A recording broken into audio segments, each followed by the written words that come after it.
पूजा दीक्षित जी। राधे।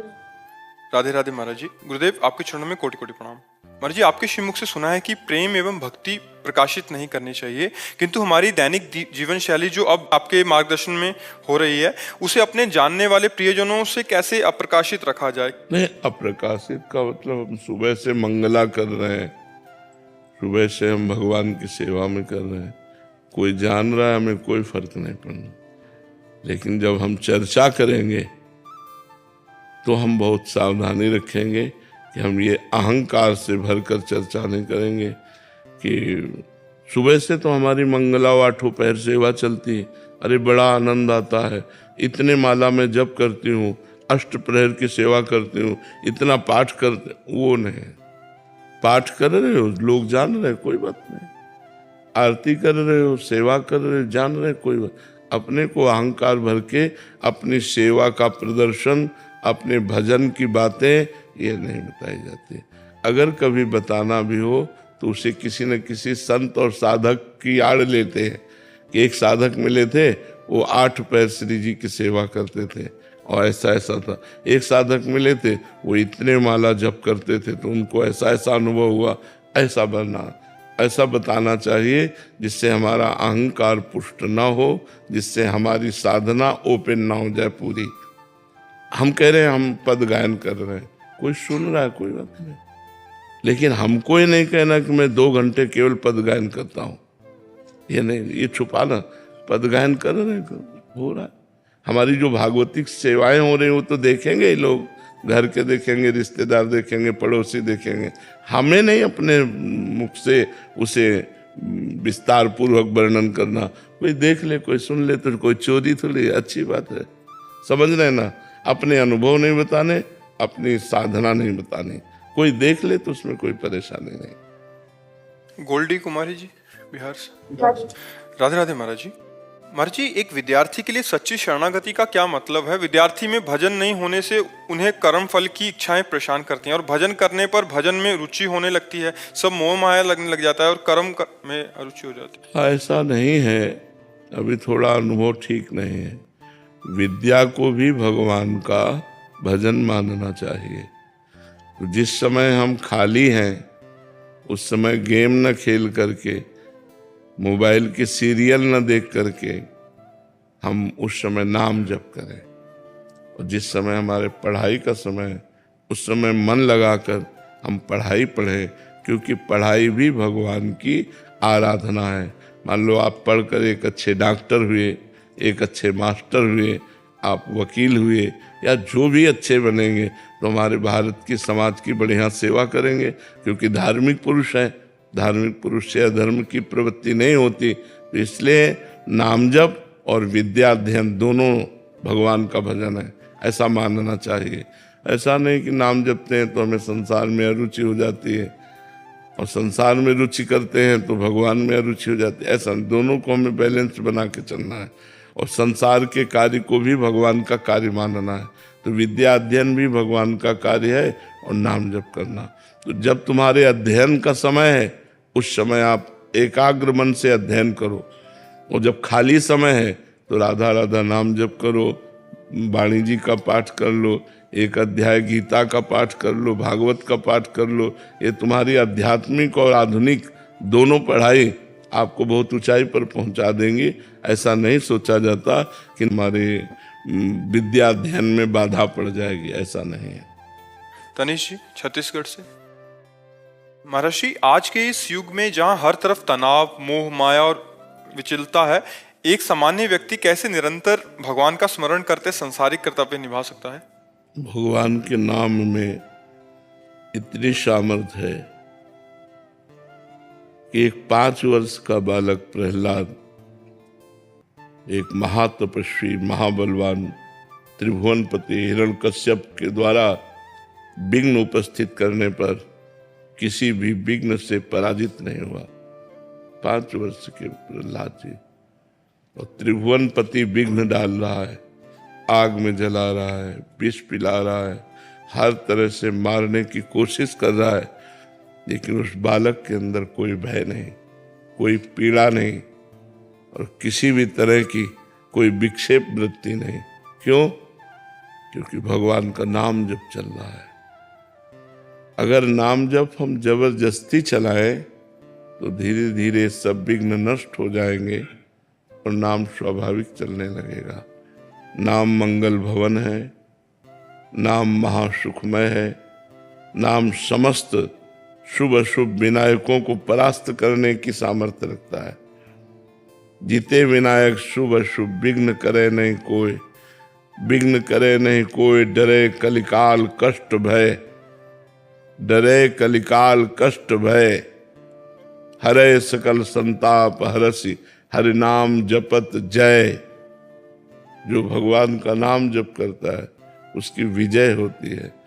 कलयुग अपने पूरे सेवकों के साथ डरता है। कलयुग के जो पार्षद है, कलयुग का जो परिकर है ना, जो नष्ट करने वाला है जीव को, वो सब डरते हैं जो भगवान का नाम जप करते हैं। तो नाम जप करो, नाम जप में बड़ी सामर्थ्य है। समस्त विकार द्वंद्व इनसे हम जीत जाएंगे यदि नाम जप है। नाम जप नहीं है तो फिर कोई बचाने वाला नहीं। प्रवाह चल रहा है, इसी प्रवाह में भोग विलासिता, व्यसन, व्यभिचार, नाना प्रकार की कुवासनाएं वो हमें घसीटे लिए जा रही। सब आज वो गया कल वो गया, सब ऐसे लेते चले जा रहे हैं। अधिक मात्रा में हमारे दिमाग का जितना प्रयोग है वो भोगों की तरफ जा रहा है, वासना की तरफ जा रहा है। उपासना या अध्यात्म की तरफ या धर्म की तरफ तो कोई बिरला ही सत्संग के प्रभाव से ले जाए, नहीं तो हमारा प्रवाह जा रहा है गलत दिशा में। इसलिए नाम जप करो, सत्संग करो, शास्त्रों का स्वाध्याय करो, पवित्र भोजन करो, तब आपका जीवन उन्नतिमय होगा। ललित कुमार जी दिल्ली से। राधे राधे महाराज। राधे राधे महाराज जी, आपके आशीर्वाद से जब से नाम जब शुरू किया है ये अंतर आया है कि पहले मुझे जब भी क्रोध आता था तो मुझे लगता था कि ये अनिवार्य था और इसके अलावा कोई और उपाय नहीं था। लेकिन अब मुझे जब भी क्रोध आता है तुरंत बाद लगने लगता है क्या बिना क्रोध किए काम नहीं चल सकता। लेकिन पूरी तरह से इस पर नियंत्रण पाने में अभी असमर्थ महसूस कर रहा हूँ। क्या कभी ये संभव हो पाएगा? क्या पूरा संभव हो जाएगा। नाम जप छोड़िएगा नहीं, इसी को बढ़ाते रहिएगा। नाम जप में बहुत सामर्थ्य है। विवेक पूर्वक हम उस बात को बड़ी नम्रता से भी कह सकते हैं जिसको हम सामने वाला क्रोध से कह रहा है, हम बड़ी नम्रता से कह सकते हैं, मुस्कुरा के कह सकते हैं। और वो क्रोधित होता रहे और मुस्कुराहट से अपनी बात कह के चल दे। जहाँ क्रोध की ज्यादा संभावना हो वहाँ टिकना नहीं चाहिए। ज्यादा देर टिकने पर हो सकता है हमारा संयम बिगड़ जाए, इसलिए अपनी बात कहे और चल दे, फिर देखे, बाद में देखा जाएगा। क्योंकि उस समय तत्काल में उत्तर प्रत्युत्तर यदि होने लगा तो फिर उपजे क्रोध ज्ञानी के ही है। मतलब अपने लोग तो अज्ञानी जीव हैं, बड़े बड़े ज्ञानियों के भी हृदय में क्रोध का प्रादुर्भाव हो जाएगा। उत्तर प्रत्युत्तर दिए, जहाँ बात पे बात हुई तो फिर क्रोध आ जाए।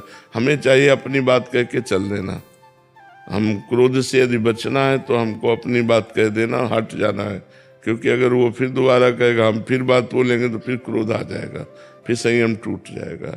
नाम जप और बढ़ाते रहिए और संयम से कीजिए। बड़ी कृपा है जो आप काम क्रोध आदि को संयम में लेना चाहते हैं, बड़े भगवान की कृपा है। पवन जी छत्तीसगढ़ से। राधे राधे। राधे राधे महाराज जी। महाराज जी, अच्छे इंसान को हमेशा बुराइयों का सामना क्यों करना पड़ता है? अच्छे इंसान को हमेशा बुराइयों का सामना करना पड़े ऐसा तो नहीं है, लेकिन बुराइयों का सामना करना पड़ता है क्योंकि बुराइयों का ही बाहुल्य है। बाहुल्य अच्छाइयों का नहीं होता। अच्छे आदमी अंगुलियों में गिने जा सकते, बुरे आदमियों की भीड़ मिलेगी। पार्टी में पेन कापी लेके बैठो, कितने लोग शराब नहीं पिएंगे। पार्टी हो रही हो कहीं तो पूरी पार्टी में ऐसा नहीं कि एक दो तो निकलेंगे ही जो शराब नहीं पिएंगे। 100-200 नहीं निकलेंगे, 100-200 पार्टी वाले होंगे, एक दो निकलेंगे जो जाएंगे लेकिन पिएंगे नहीं, मांस नहीं खाएंगे और तो वो विरोध सहेंगे। जो खाते पीते हैं वो उनका उपहास करेंगे। देखो ये बड़े भगत बनते हैं, या ऐसे उपहासास्पद उसको बनाएंगे 4 लोग मिल करके। तो जो नहीं खाए पिएगा उसको उन बुराइयों का सामना करना पड़ेगा, उसको सहना पड़ेगा, उनका उपहास सहना पड़ेगा, औरों की द्वारा की गई निंदात्मक बातें सहनी पड़ेंगी। अच्छा आदमी बहुत कम है, हीरे की असली दुकान बहुत कम है, नकली बहुत ज्यादा होंगी। आभूषणों की नकली दुकानें, नकली जो आभूषण बिकते हैं उनकी बहुत दुकानें हैं, लेकिन असली आभूषणों की दुकानें तो बहुत कम होंगी। नकली खरीदने वालों में भीड़ लगी रहेगी, असली वालों में कोई एक दो ऐसे जाएगा, क्योंकि लाखों करोड़ों में उनकी बात होती है और ये 100-200 हजार की बात होती है। जो कई करोड़ का हार बनेगा, ठीक वैसे ही नकली हार सैकड़ों में हजारों में ले लीजिए, 10,000 5,000 में मिल जाएगा, जो करोड़ों का मिलता है। तो अच्छाई और बुराई, असली और नकली, इनमें बड़ा भेद है।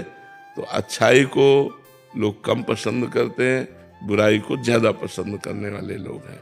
तो जब अच्छाई पे आप चलोगे तो जो बुराई को पसंद करते हैं वो आपका विरोध करेंगे, बेमतलब वो आपके पीछे पड़े रहेंगे, वो आपको अपना बनाना चाहेंगे। पर आपको चाहिए अपनी अच्छाई के मार्ग पर चलें, डट के चलें, सबसे हट के चलें, और जो बुराई हमको सहनी पड़े वो हम सह जाएं, लेकिन अपनी अच्छाई को न छोड़ें, अपने धर्म को न छोड़ें। ज्योति बहल जी। राधे राधे महाराज जी। महाराज जी, शिव जी के नाम में मेरा बहुत प्रेम है और मैं आपके एकांतिक वार्तालाप रोज देखती हूँ और सुनती हूँ। प्रतिदिन ऐसा करने से और मन में आपको अपना गुरु मानने से राधा नाम में मेरी रुचि दिन प्रतिदिन बढ़ती जा रही है। मेरी जिज्ञासा है कि क्या ये झुकाव शिव कृपा का फल है या फिर बार बार आपके सत्संग का? शिव कृपा का फल है, शिव कृपा का फल है। भगवान शंकर जब कृपा करते हैं तो प्रभु में प्रियाजू में प्रेम होता है। जा पर कृपा न करें पुरारी, सो न पाओ मुनि भगति हमारी। भगवान शंकर जिस पर कृपा नहीं करते उसे भगवान श्री हरि की विशुद्ध भक्ति प्राप्त नहीं होती। इसलिए ऐसा मानो कि भगवान शंकर की कृपा से ही राधा नाम में, हरि नाम में, कृष्ण नाम में, राम नाम में ये प्रीति होती है। प्रशांत पारिक जी, राजस्थान से। राधेश्याम गुरु। राधे राधे महाराज जी। महाराज जी, गुरु अपने सभी शिष्यों के साथ समान आचरण करते हैं, लेकिन कभी कभी मन में ये प्रश्न उठता है कि जो शिष्य गुरु से दूर रहकर समान आचरण नहीं करते, पक्षपात रखते हैं। जैसे 4 बच्चे हैं और उनमें से एक बच्चा केवल गुरु की आज्ञा का पालन करता है, गुरु के अधीन है, गुरु की सेवा में रहता है, और 3 हैं कि वो अपने मन के अनुसार जो गुरु की बात अच्छी लगी वो स्वीकार किया, नहीं ऐसे चल रहे। तो गुरु जब प्यार करेगा तो चारों को बराबर दिखाई देगा, लेकिन अंदर का जो प्यार होगा वो उसमें ज्यादा होगा, उसमें पक्षपात होगा, उसमें पक्षपात हो।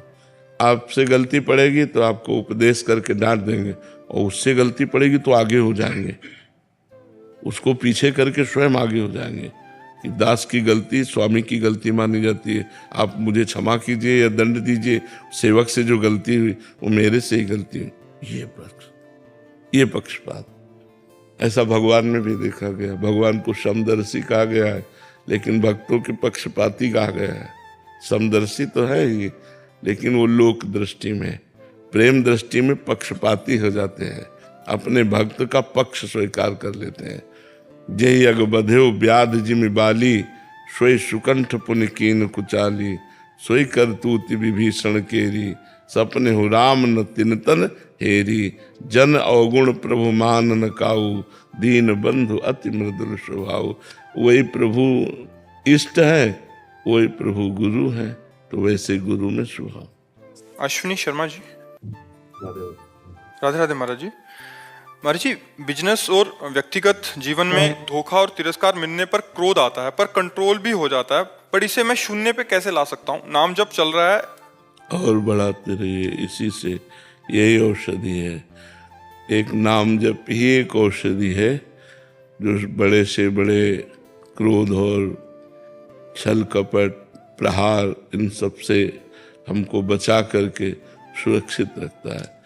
आपका जो बुरा करे उसका भी भला करने की इच्छा उत्पन्न कर देता है नाम जप। आपका जो बुरा करे उसका बुरा ना करने की, उसका भला करने की इच्छा आपके अंदर जागृत हो जाएगी ईमानदारी से कि इसका भला कैसे हो। यही नाम जप का प्रभाव है। नाम जप में असीम सामर्थ्य है। जो अनंत महिमाशाली भगवान के सद्गुण हैं वो सब सद्गुण नाम साधक में प्रकट कर देता है। भगवान में असीम क्षमता है, तो असीम क्षमता वाले भगवान को भी घसीट कर भक्त के हृदय में प्रकाशित कर देना, ये नाम का प्रभाव है। तो नाम ही से बढ़कर के नाम है, इसलिए हम नाम और बढ़ाएं और जपें तो हमारे अंदर आध्यात्मिक शक्ति बढ़ेगी और आध्यात्मिक क्षमता में ही इन काम क्रोध लोभ आदि को सहने की सामर्थ्य है। इसलिए खूब नाम जप कीजिए।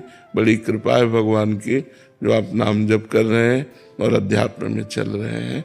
जीवन की सार्थकता इसी में है, जीवन की सार्थकता है, इन भोगों की सार्थकता नहीं। खूब भोग भोग रहे हैं, मनमानी गंदे आचरण कर रहे हैं, रुपया पैसा सोचे कि हमारा जीवन बड़ा सुखमय। नहीं नहीं नहीं, पुण्यों के लाभ से आप ये सुख भोग रहे हैं और जब आपके पाप का परिणाम आएगा तो सर्वनाश हो जाएगा। इसलिए उत्तम बुद्धि वाला वही है जो भगवान का नाम आश्रय लेकर सुख दुख को समान भाव से देखते हुए भगवत प्राप्ति की तरफ चले। काम क्रोध आदि दोषों को अपने कब्जे में करते हुए भगवान की तरफ चले, उनके कब्जे में ना हो जाए। काम क्रोध आदि के अधीन हो जाने पर हमसे पापाचरण हो जाता है, हिंसा हो जाती, बड़े बड़े दोष हो जाते हैं। इसलिए उत्तम बुद्धिमान वही है जो भगवान का नाम का आश्रय लेकर इन विकारों को अपने अंदर ही अंदर सहन कर जाए, उनको अंदर ही अंदर नष्ट कर दे, वो विकार अपना प्रभाव न दिखा पावे। जी कुसुम जी, राधे राधे महाराज जी। गुरुदेव भगवान, मैं पिछले 2 साल से आपका सत्संग सुनती हूँ और नाम जप करने का भी प्रयास कर रही हूँ। मेरा मन बहुत ज्यादा चंचल है महाराज जी, नाम जप करते समय टिकता ही नहीं है, तब बहुत परेशान हो जाती हूँ। मेरे मन नेगेटिव विचार करने लग जाता है। कोई बात नहीं, चाहे जितना चंचल हो, भाग के जाएगा कहाँ? क्या मेरे आज्ञा के बिना मन कुछ कर सकता है?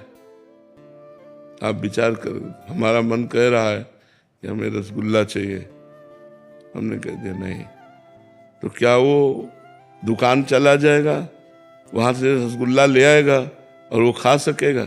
आप बताओ हमें, नहीं खा पाएगा ना। क्योंकि जब तक हम नहीं आदेश करेंगे तब तक हमारा मन कुछ नहीं कर सकता। हम आदेश बहुत होश में करें। मन का स्वभाव है चंचल, मन भागता है, भजन करते समय भी भागेगा जब तक निष्पाप नहीं हो जाता।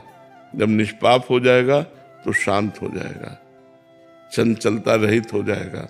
जब तक मलिनता है तब तक चंचलता और उसमें विविध प्रकार के संकल्प भोगों के उठते रहते हैं। हमको जांचना है, यदि मन सही बात कह रहा है तो हमें तुरंत दस्तखत कर देने हैं। जैसे कह रहा है हमको मीठा चाहिए, ठीक है, शाम तक हम प्रयास करते हैं, मीठा की व्यवस्था करते हैं, ठाकुर का भोग लगाते हैं और मन को पवा देते हैं, पाओ खीर चाहिए, हाँ ठीक, शाम तक व्यवस्था कर लेंगे। क्योंकि उसको सपोर्ट में लिए बिना भजन हो नहीं सकता। मन ही तो लाया है आपको यहाँ एकांतिक में। अगर मन अभी तो अभी उठ के चल दोगे, अभी उठ के चल दोगे, बीच में उठ के चल दोगे। मन ही तो लाया है, मन ही तो आपको बैठा ले, मन ही तो भजन करवा रहा है। तो मन का जो पार्ट गंदा है वो बात हम न माने।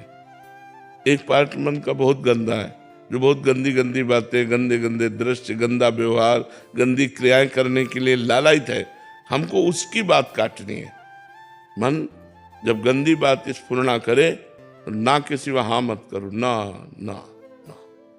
और जब धर्म संग चलो वृंदावन, हाँ हाँ चलो एकांतिक सुनते हैं, हाँ बिल्कुल चलो चलो, चलो बिहारी जी, हाँ चलो बिहारी जी। उसका जो अच्छा पार्ट है उसमें उसको सपोर्ट करें। जो उसकी गलत मांग है, गलत बात है, उसका हम निषेध करें। तो धीरे धीरे हम अच्छाई बढ़ाते चले जाएं और बुराइयों पर काबू पा सकते हैं। धीरे धीरे मन चंचलता रहित हो जाएगा। धैर्यपूर्वक नाम जप करते रहें और मन की गलत सलाहों पर ना माने। उन पे दस्तखत ना करें। उसकी बात जब नहीं मानेंगी तो जलाएगा, वो जलन सह जाओ। यमहीन व्यथ्यन्ते पुरुषम पुरुषर्षभ सम दुखा सुखाधीरम सोमृतत्वाय कल्पते। जो मन के द्वारा दिए हुए व्यथा को, जलन को सह जाता है, व्यथित नहीं होता है, वो अमृत पद का अधिकारी हो जाता है। इसलिए सहो और खूब नाम जप करो।